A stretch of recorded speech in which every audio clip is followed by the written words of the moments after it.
ఓం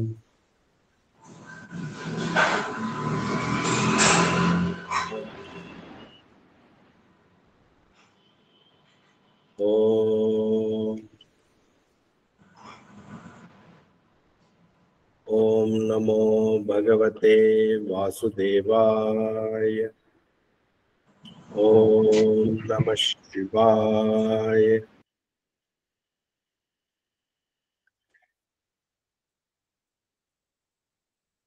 సదాశివ సమారంభాం శంకరాచార్య మధ్యమాం అస్మదాచార్య పర్యంతం వందే గురు పరంపరా.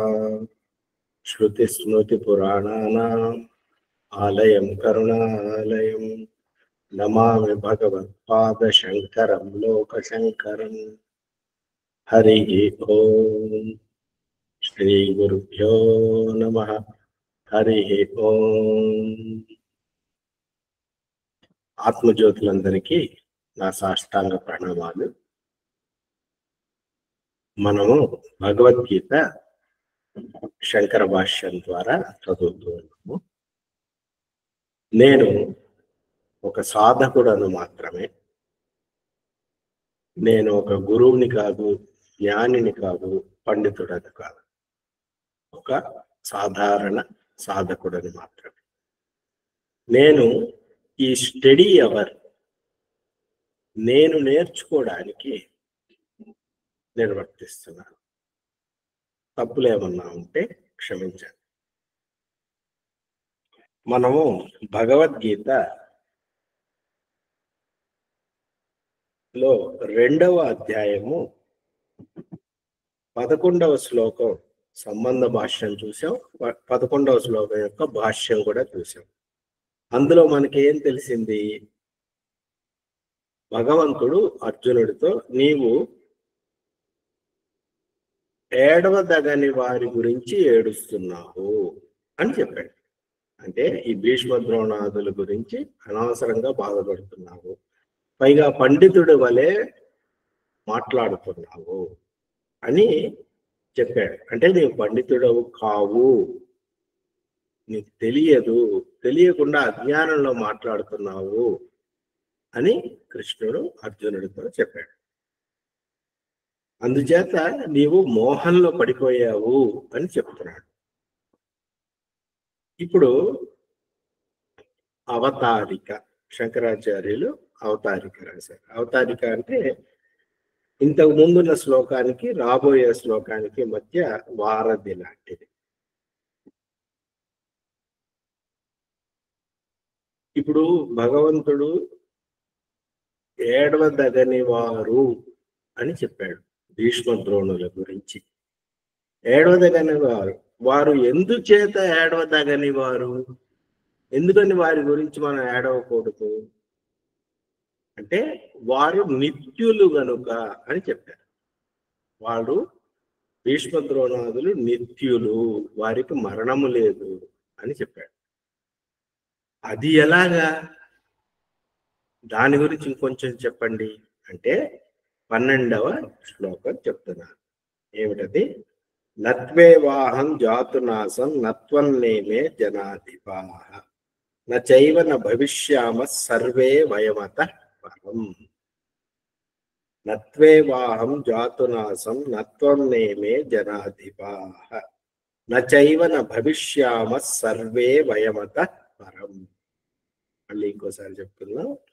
నత్వేవాహం జాతునాసం నత్వన్నేమే జనాధిపాః నచైవ న భవిష్యామ సర్వే వయమత పరం.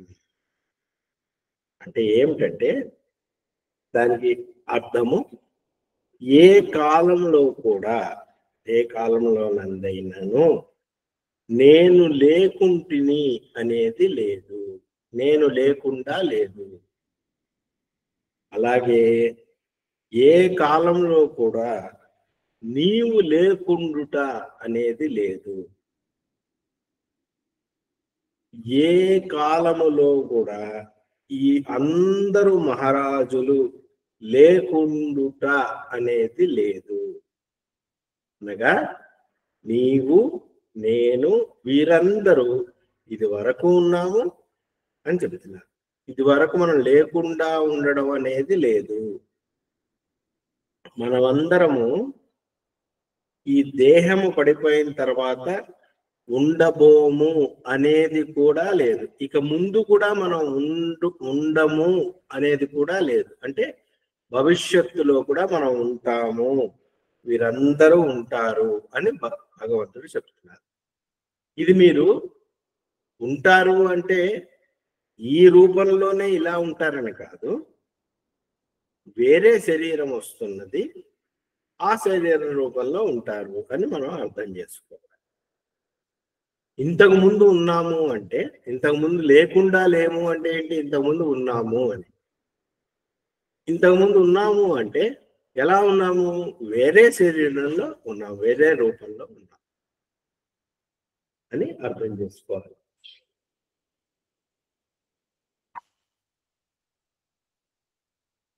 భాష్యం, శంకర భాష్యం. నతు ఏవ జాతు కదాచిత్ అహం న ఆసం.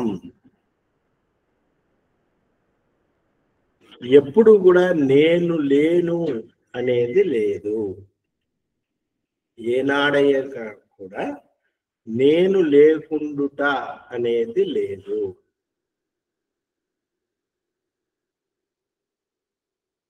గడచిన ఇది వరకు ఎప్పుడో ఎన్నో దేహములు ఎన్నో గడిచిపోయినాయి, అవి పుట్టి నశించినాయి. అవి పుట్టినప్పుడు నశించినప్పుడు కూడా నేను ఉండియే ఉన్నాను, నేను ఉన్నాను, ఇది వరకు ఉన్నాను. ఎన్నో దేహములు గడిచిపోయినాయి, అవి వచ్చినప్పుడు పోయినప్పుడు కూడా నేను ఉండియే ఉన్నాను. అదే విధముగా ఓ అర్జున, నీవు కూడా లేకుండుట అనేది లేదు. నీవు కూడా లేకుండుట లేదు అంటే ఏంటి? నీవు కూడా ఎప్పుడు ఉన్నావు అని.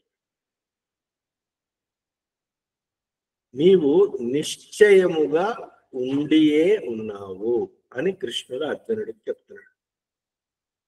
అదే విధంగా ఈ రాజులందరూ, ఇక్కడ ఉన్నటువంటి మహారాజులందరూ కూడా ఇది వరకు లేకుండుట అనేది లేదు అంటే వీరందరూ ఇది వరకు కూడా ఉన్నారు అని.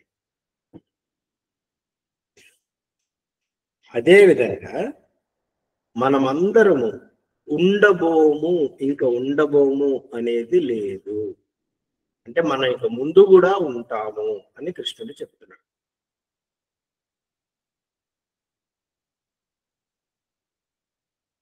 కానీ అయితే మనమందరము కూడా ఇక ముందు కూడా ఈ దేహము నశించిన తర్వాత కూడా మనమందరము నిశ్చయముగా ఉండగలము అని చెప్తున్నాడు. అంటే దాని అర్థం ఏంటంటే మనమందరము కూడా మూడు కాలములు ఏవి?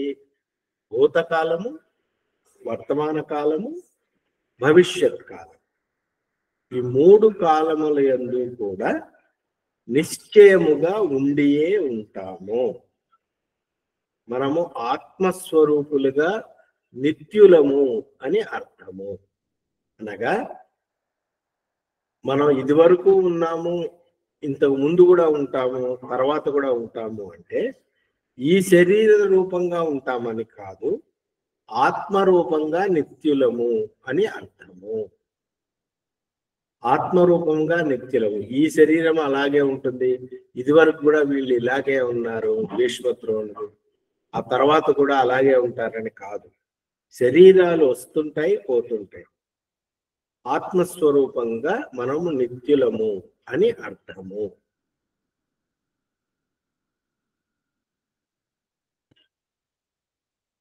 భగవంతుడు ఇక్కడ సర్వే వయమత పరం, వయం అనే పదాన్ని ఉపయోగించాడు. వయం అంటే మనందరము అని అర్థం. ఇక్కడ ఈ వయం అనే పదాన్ని బట్టి బహువచనాన్ని ఉపయోగించాడు కాబట్టి, ప్లూరల్ని ఉపయోగించాడు కాబట్టి ఆత్మలు బహువచనము అని మనం అర్థం చేసుకోకూడదు. ఆత్మలు ప్లూరల్ కాదు.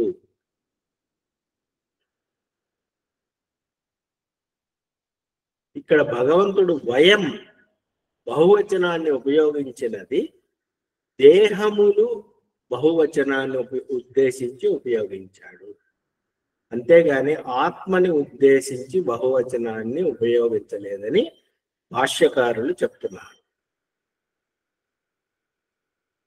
ఆ బహువచనానికి ఆత్మలు భిన్నములు అని అర్థము కాదు అని శంకరాచార్యులు చెప్తున్నారు. ఇప్పుడు తత్ర కథం ఇవ నిత్యః ఆత్మ ఇది దృష్టాంతం ఆహ. అది అలా ఉండగా ఆత్మ నిత్యము అని ఎలా చెప్తారు? భగవానుడు ఈ విషయంలో దృష్టాంతాన్ని చెప్తున్నాడు. ఆత్మ నిత్యము అని చెప్పడానికి దృష్టాంతం అనగా ఎగ్జాంపుల్ భగవంతుడు చెప్తున్నాడు. ఏమని? 13వ శ్లోకంలో, 2వ అధ్యాయము 13వ శ్లోకంలో భగవానుడు చెప్తున్నాడు. దేహినోస్మిన్ యథా దేహే కౌమారం యవ్వనం జరా తథా దేహాంతర ప్రాప్తిర్ ధీరస్తత్ర న ముహ్యతి. మళ్ళీ ఒకసారి చెప్పుకుందాం. దేహినోస్మిన్ యథా దేహే కౌమారం యౌవనం జరా తథా దేహాంతర ప్రాప్తిర్ ధీరస్తత్ర న ముహ్యతి. మళ్ళీ చెప్పుకుందాం. దేహినోస్మిన్ యథా దేహే కౌమారం యవ్వనం జరా తథా దేహాంతర ప్రాప్తి ధీరస్తత్ర న ముహ్యతి. దే అనగా దేహమును కలిగి ఉన్న ఆత్మకు, చిదాత్మకు, ఈ దేహమునందు ఏ విధముగా అయితే బాల్యము, యవ్వనము, వృద్ధాప్యము కలుగుతున్నదో, కౌమారం, యవ్వనం, జర. కౌమారం అంటే బాల్యము, యవ్వనం అంటే యవ్వనము తెలిసిందే, జర అంటే ముసలితనం. ఏ విధంగా అయితే శరీరమునకు కౌమారము, యవ్వనము, జర వస్తున్నదో అదే విధముగా మరి ఒక దేహము కూడా వస్తుంది. అందుచేత వివేక బుద్ధి కలిగిన వాడు ధీరః. ధీరుడు అంటే వివేక బుద్ధి కలిగిన వాడు అని అర్థము. ధీరః అంటే వివేక బుద్ధి. ఏమిటా వివేక బుద్ధి? ఆత్మ అనాత్మ వివేక బుద్ధి, నిత్య అనిత్య వివేక బుద్ధి, ధర్మ అధర్మ వివేక బుద్ధి. ఇది కలిగిన వాడిని ధీరుడు అంటారు. అటువంటి ధీరుడు, వివేక బుద్ధి కలిగిన వాడు నా ముహ్యతి, మోహమును పొందడు అని చెప్తున్నారు.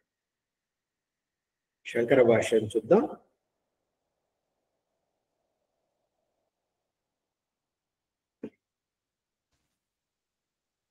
దేహః అస్య అస్తి ఇతి దేహి. దేహము దీనికి కలదు అనే వ్యుత్పత్తిని బట్టి దేహి అనగా దేహము కల ఆత్మ అని చెప్పబడుతున్నది.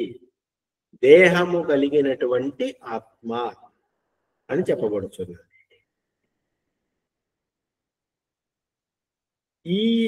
ఇప్పుడున్న దేహమునందు ఏ విధంగా అయితే కౌమారం అనగా కుమారుడై చిన్న బాలుడై ఉండుట, బాల్యావస్థ, యవ్వనం అనగా యవ్వనావస్థ, యువకుడిలాగా యువక అవస్థ, జర అంటే ఆయుష్ తగ్గిపోయినటువంటి స్థితి, ముసలితనం.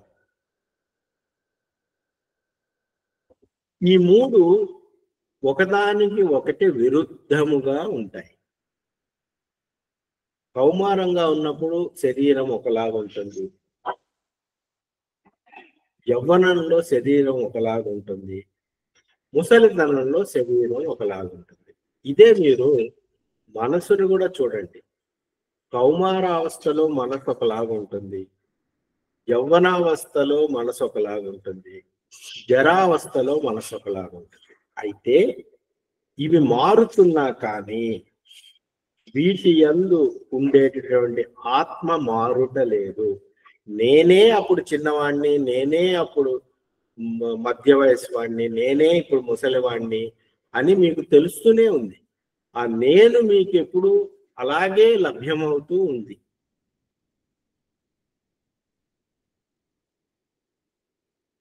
వీటిలో మొదటి అవస్థ కౌమారం తొలగిపోయినప్పుడు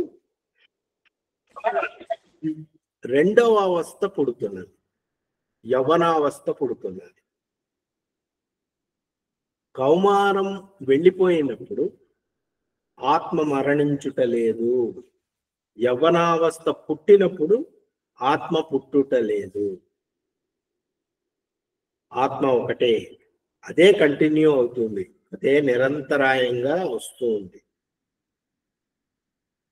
మరి అలాంటప్పుడు ఏమిటి? ఆత్మలో మార్పులు లేవు, ఆత్మలో వికారాలు లేవు. ఆత్మలో మార్పు లేకుండా ఉంటూనే మొదటి అవస్థ, రెండవ అవస్థ, మూడవ అవస్థ మనం చూస్తున్నాం. కౌమారావస్థ, యవ్వనావస్థ, జరా అవస్థ అలాగే ఉంది, మారుతున్నాయి, కానీ ఆత్మలో మార్పు లేదు. మీరు ఆలోచించుకోండి, మీరు 10 ఏళ్ళు ఉన్నప్పుడు మీకు మీలో నేను అనే భావము ఉన్నది. 30 ఏళ్ళు ఉన్నప్పుడు కూడా నేను అనే భావం ఉన్నది. అలాగే ఒకవేళ మీకు 50 ఏళ్ళు ఉంటే 50 ఏళ్ళప్పుడు కూడా నేను అనే భావం ఉన్నది. ఈ నేను అనేది మారుట లేదు, ఈ అహం అనే వృత్తి మారుట లేదు. శరీరం మారుతున్నది, మనసు మారుతున్నది, కానీ నేను అనేది మారుట లేదు. ఈ ఆత్మకి వికారాలు లేవు, మార్పులు లేవు. ఇదే విధంగా భగవానుడు ఏం చెప్తున్నాడంటే, ఆత్మలో వికారాలు లేకుండానే ఈ శరీరం పోయిన తర్వాత ఇంకొక శరీరం వస్తుంది అని చెప్తున్నాడు.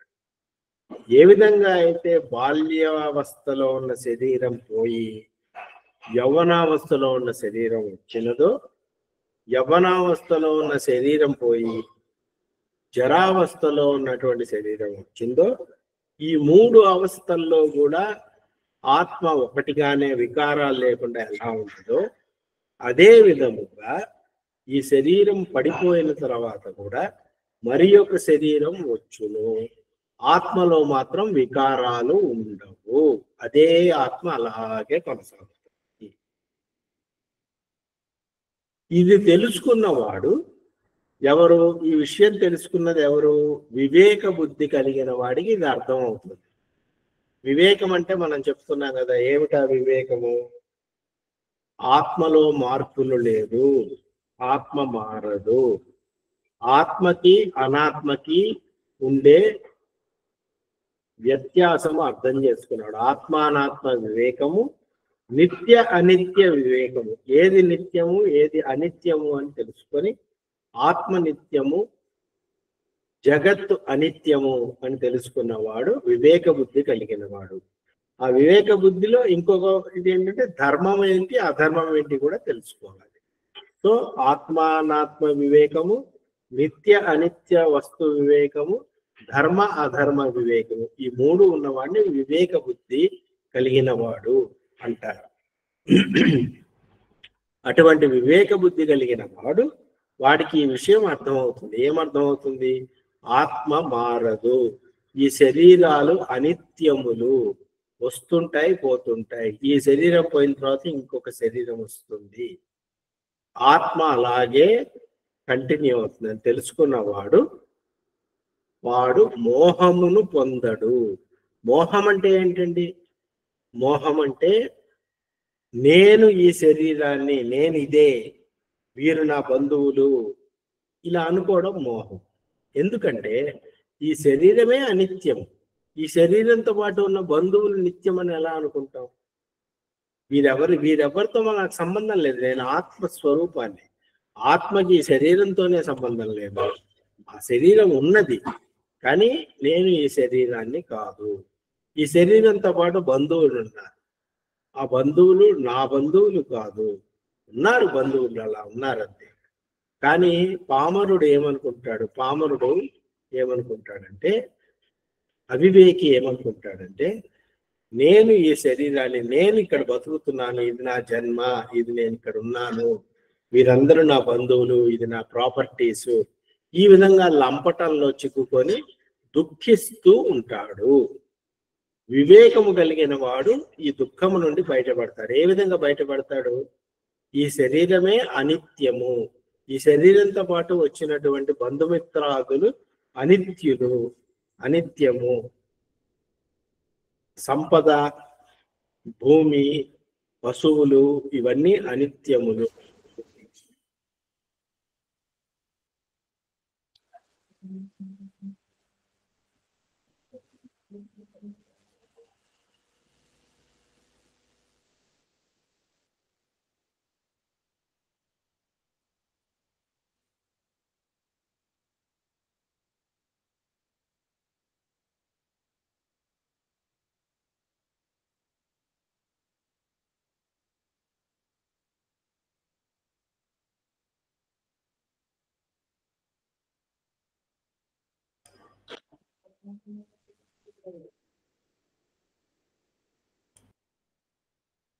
అందుచేత ఈ శరీరముతో పాటు ఉండేటటువంటివన్నీ అనిత్యములు తెలుసుకున్న వివేక బుద్ధి కలిగిన వివేకి మోహాన్ని పొందడు అని చెప్తున్నారు.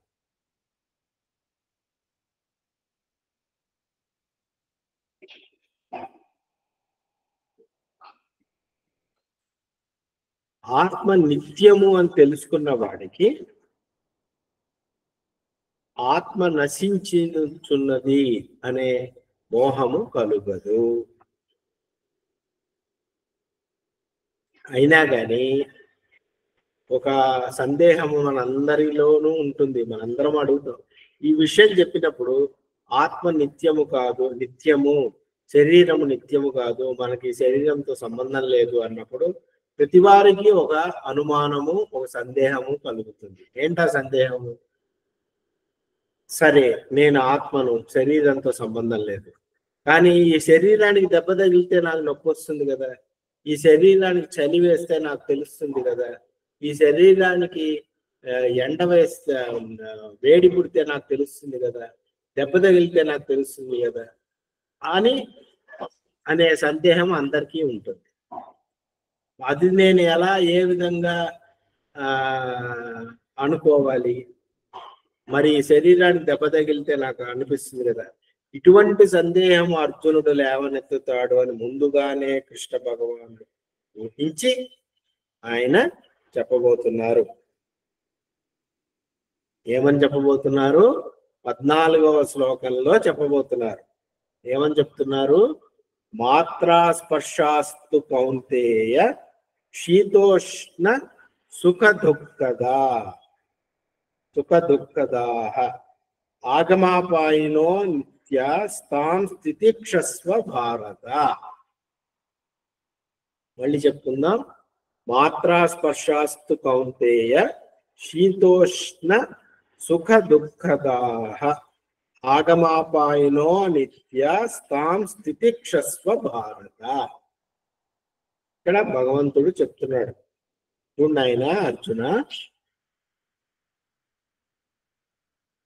ఇంద్రియములు వాటి విషయం.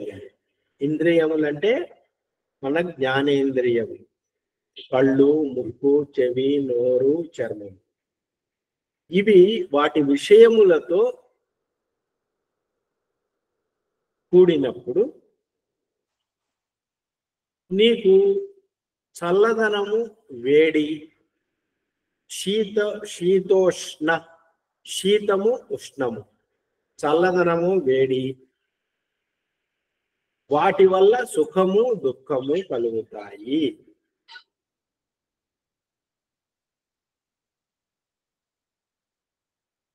ఇవి వచ్చి పోయేవి. అనగా ఒకసారి చల్లగా ఉంటుంది, ఒకసారి వేడిగా ఉంటుంది. ఏది ఎప్పటికీ నిత్యంగా ఉండదు, వచ్చిపోయేవి. అందుచేత అవి నిత్యములు కావు, వాటిని సహించుకుంటూ ముందుకు వెళ్ళు అని చెప్తున్నాడు. అంటే ఇక్కడ భగవంతుడు నీవు జ్ఞానము తెచ్చుకుంటే నీకు శరీర బాధ తొలగిపోతుంది అలా చెప్పట్లేదు. నేను ఇలా చేయి పెడతాను, నీకు ఇక్కడ నుంచి ఏదో వచ్చేస్తుంది, అప్పుడు నీ బాధలన్నీ తొలగిపోతాయి అలా చెప్పట్లా భగవంతుడు.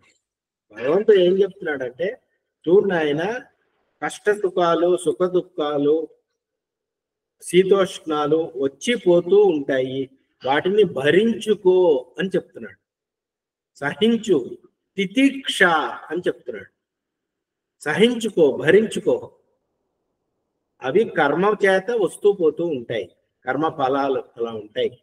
ప్రారబ్ధ కర్మ ప్రకారం ఏదో జరుగుతూ ఉంటుంది, వాటిని భరించుకో, సహించుకో అని చెప్తున్నాడు. అంతేగాని నేను ఇలా చేయి పెట్టేస్తాను, ఏదో వరాలు గుప్పించేస్తాను, మీకు అన్ని కష్టాలు తొలగిపోతాయి, అలాంటిది మనకు భగవద్గీతలో కనపడదు.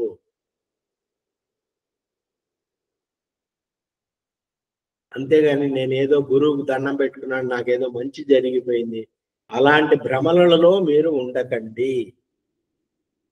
భగవంతుడు క్లియర్గా చెప్తున్నాడు, కష్ట సుఖాలు, కష్ట నష్టాలు, సుఖ దుఃఖాలు వచ్చిపోయేవి, వాటిని సహించుకో, భరించుకో అని చెప్తున్నాడు. నీవు చేసుకున్న కర్మ ఫలాన్ని బట్టి నీ కష్ట నష్టాలు వస్తాయి, సుఖ దుఃఖాలు వస్తాయి, వాటిని సహించుకో.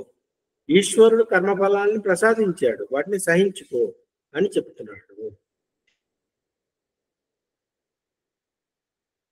భాష్యం చూద్దాం.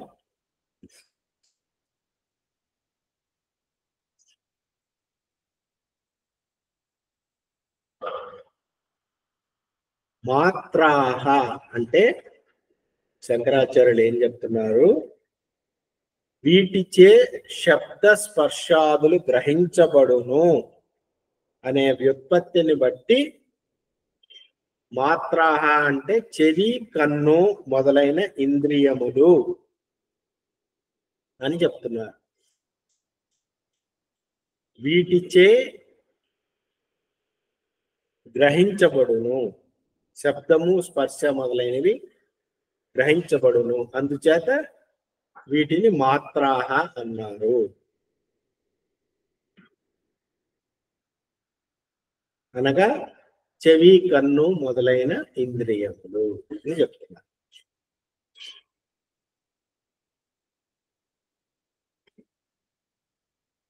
మాత్రా స్పర్శ అంటే ఏంటి? ఆ మాత్రలు అనగా ఇంద్రియముల యొక్క స్పర్శ. స్పర్శ అంటే ఏంటి? శబ్దము స్పర్శ,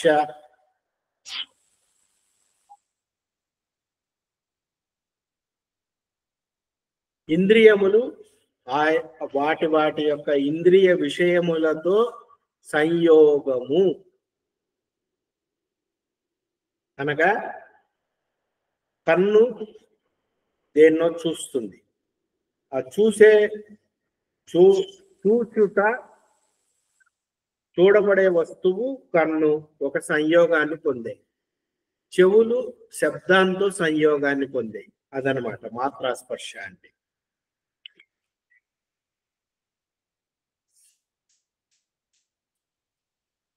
సో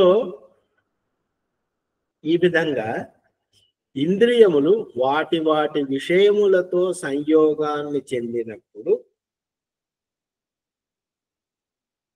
అవి చల్లదనాన్ని కానీ వేడిని కానీ పుట్టిస్తాయి. అంటే యాక్చువల్గా చల్లదనం అంటే టెంపరేచర్ చల్లబడిందని కాదు, మీకు సుఖము కానీ దుఃఖము కానీ కలుగుతుంది వాటి ద్వారా. అంటే అవి ప్లెజెంట్ గా కానీ అన్ప్లెజెంట్ గా కానీ ఉంటాయి అని మీరు అర్థం చేసుకోవాలి. ఎప్పుడైతే మీ ఇంద్రియములు ఇంద్రియ విషయములతో సంయోగాన్ని చెందుతాయో అప్పుడు అవి ప్లెజెంట్ గా కానీ అన్ప్లెజెంట్ గా కానీ పరిణమిస్తాయి.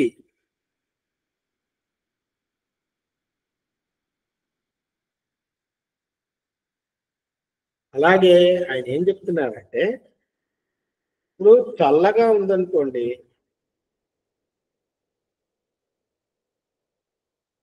సుఖము, వేడిగా ఉంటే దుఃఖము అలా ఉండదు. చల్లదనమే ఒకసారి సుఖాన్ని కలిగిస్తుంది, ఇంకోసారి దుఃఖాన్ని కలిగిస్తుంది. అది ఎలాగా?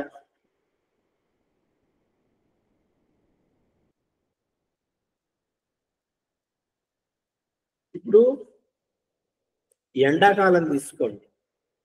ఎండాకాలంలో మీకు చల్లని గాలి వీచిందంటే చక్కగా హాయిగా ఉంటుంది. అదే చలికాలంలో చల్లని గాలి అదే చల్లని గాలి వీస్తే కొంత ఇబ్బందికరంగా ఉంటుంది.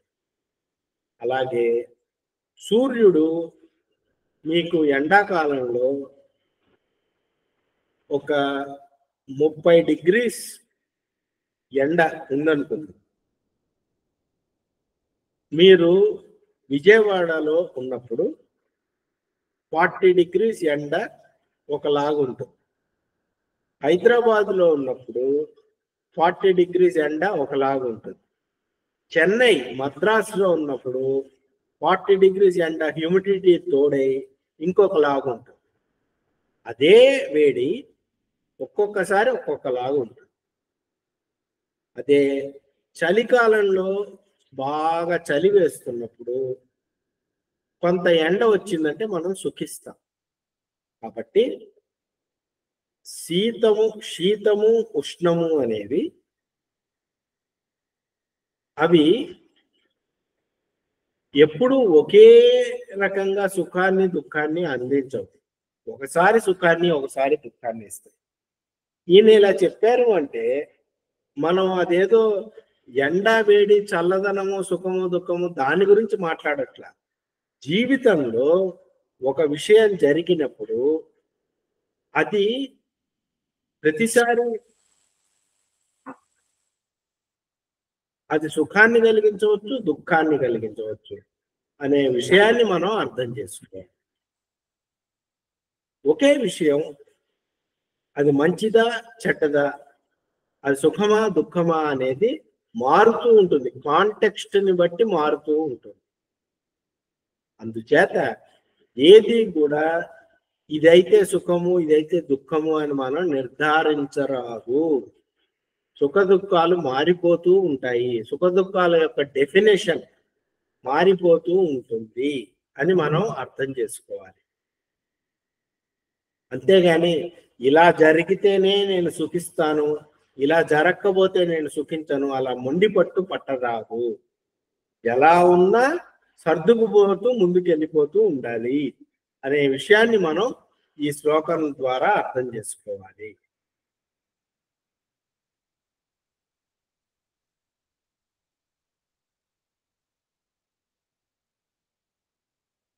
అయితే సుఖము అంటే ఏంటో మనకు తెలుసు, దుఃఖం అంటే ఏంటో మనకు తెలుసు. ఈ సుఖ దుఃఖాలు మాత్రం మనం మారవు. ఎందుకు?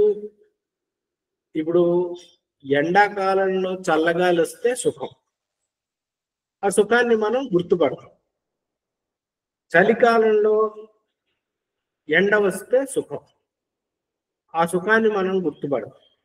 అంటే సుఖం ఏంటో మనకు తెలుసు, దుఃఖం ఏంటో కూడా మనకు తెలుసు. ఎండాకాలంలో మండు టెండలో చెప్పులు లేకుండా నడిస్తే దుఃఖం, ఆ దుఃఖం మనకు తెలుసు. ఇలా సుఖమేంటో దుఃఖమేంటో మనకు తెలుసు. కానీ చలి, శీతము, ఉష్ణము ఎప్పుడూ సుఖాన్ని దుఃఖాన్ని కలిగిస్తాయని మనం చెప్పలేం. ఒకసారి శీతము సుఖాన్ని కలిగించవచ్చు, ఇంకొకసారి దుఃఖాన్ని కలిగించవచ్చు. అందుచేత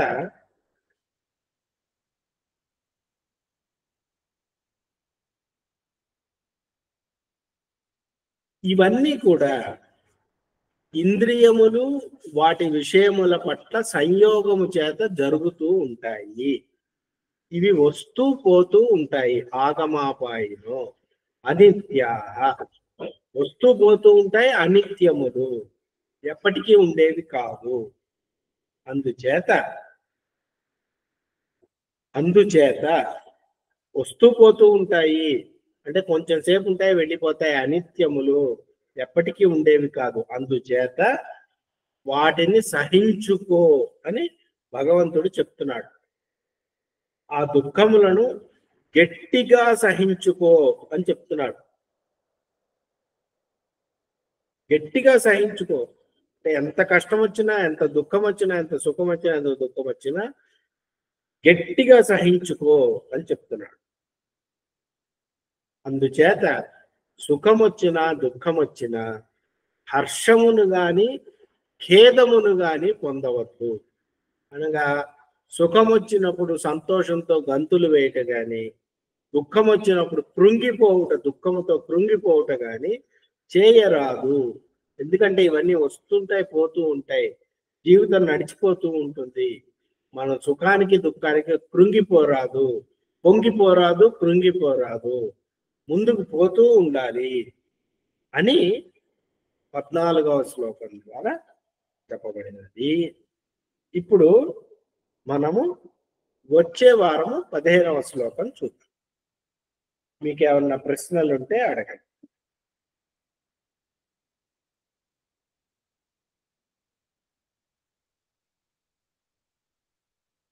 హరి ఓం తత్సత్. శ్రీకృష్ణార్పణమస్తు. ఏమన్నా ప్రశ్నలు ఉన్నాయా? ఇంత వివరంగా చెప్పిన తర్వాత ఇంకేం ప్రశ్నలు లేవు.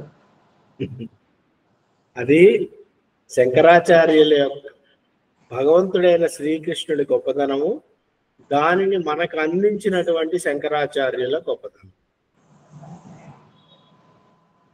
అంటే ఒకటి ఇందాక అడగాలనుకున్నాను.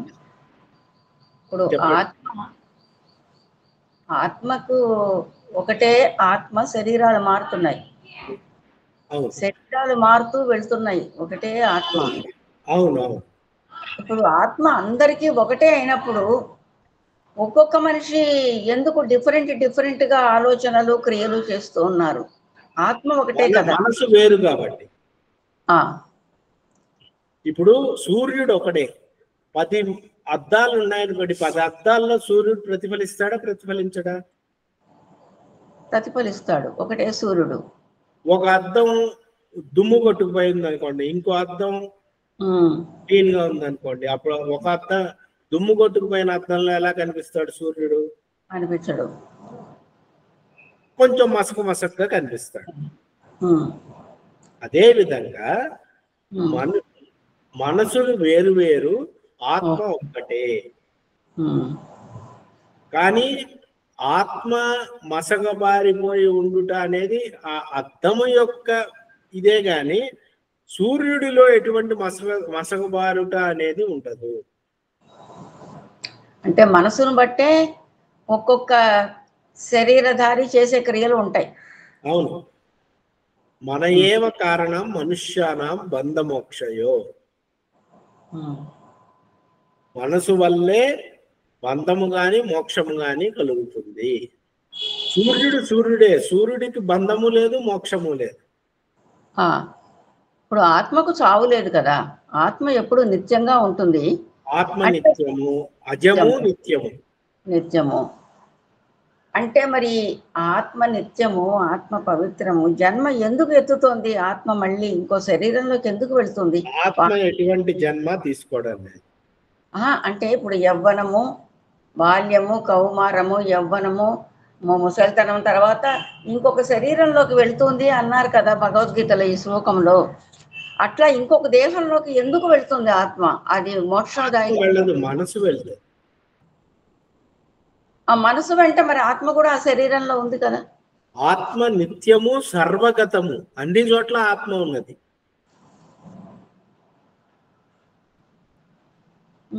ఆత్మ ఒక చోట నుంచి వచ్చి ఇంకో చోటికి పోయేది కాదు.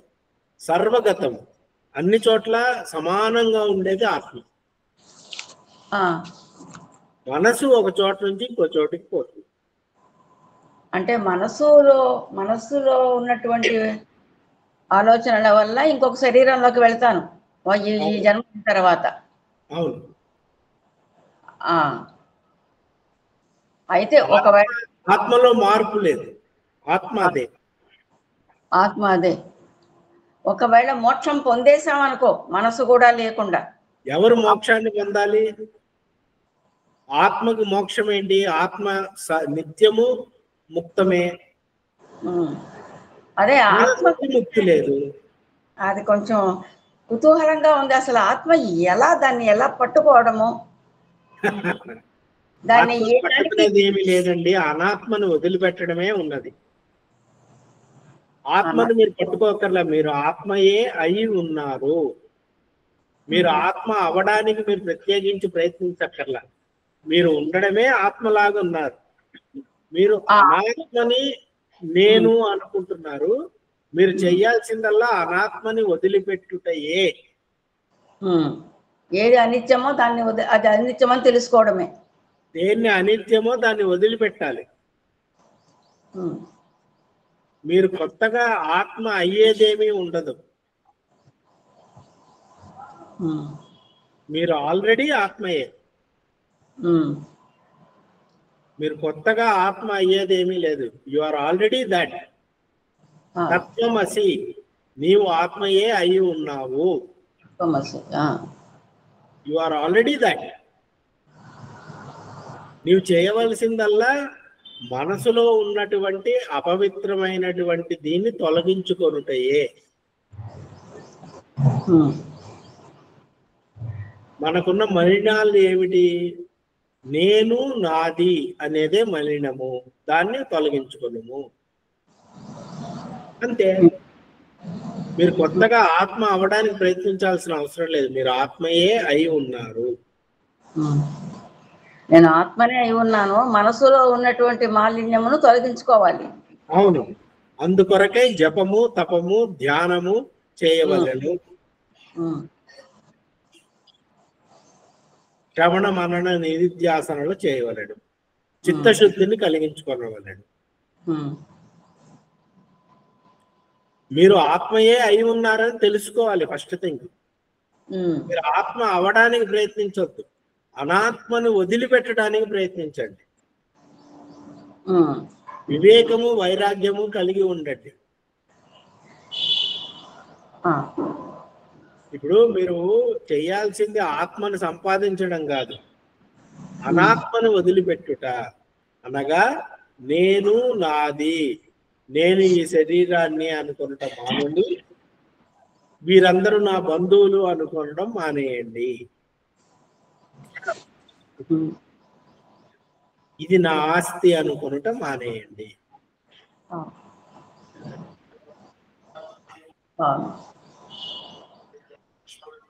సరేనా? హరి ఓం తత్సత్. శ్రీకృష్ణార్పణమస్తు.